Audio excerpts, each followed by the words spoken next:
When in Amsterdam, do as the Dutch do, ride a bike. When in Rome, on the other hand, well, here's Seth Doan. The best way to see this icon of Italy, Andiamo! maybe from the back of a far more modern one. There it is. She's a beauty.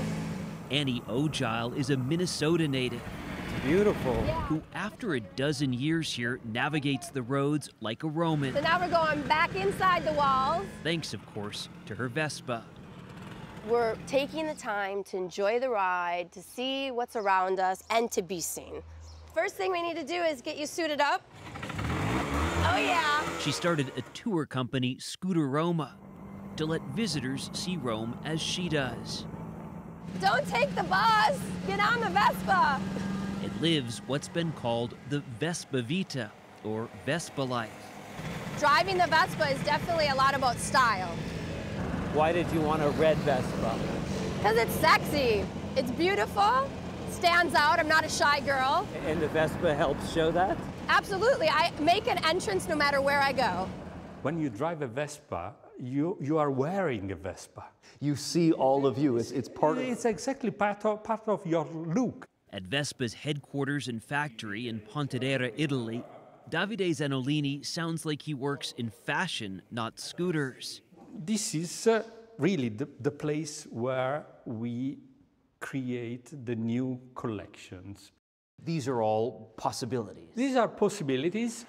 Vespas come in 12 shades today. The plan is to let future buyers customize them, choosing from about 20 colors. This light blue was one of the colors of the late 60s, beginning of the 70s. Parent company Piaggio had been manufacturing planes here through World War II. Then in 1946, as Italy struggled to recover from the war, Piaggio designed a scooter for the masses. It was cheaper than a car, more accessible, and of course had that coveted Italian style. Vespa contributed very much to the independence and the freedom of women in Italy. Simply because of the design, because you could get on this wearing a dress. Exactly. And in Roman holiday, Vespa got the sort of product placement companies can only dream of. Do you owe a debt of gratitude to Hollywood? Yes, for sure. Gregory Peck and Audrey Hepburn driving the Vespa in Rome is probably the most iconic image. We saw how designers today are trying to retain some of that vintage glamour. Vespa has strong roots in the past, but has to look forward. Marco Lambri is Vespa's chief designer. He explained how they worked to find the right balance to move this heritage brand into the future. This is the first Vespa, and this could be the Vespa of the next century. But you see with this red line here that the shapes are similar. Yes, very similar.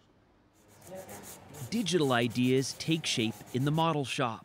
You have to recognize a Vespa when you have your eyes closed. On the road, at least when on a Vespa, Does the lipstick match the Vespa? Yeah, I tend to wear red. Annie Ogile thinks heads should turn. And pow, we have the Palatine Hill.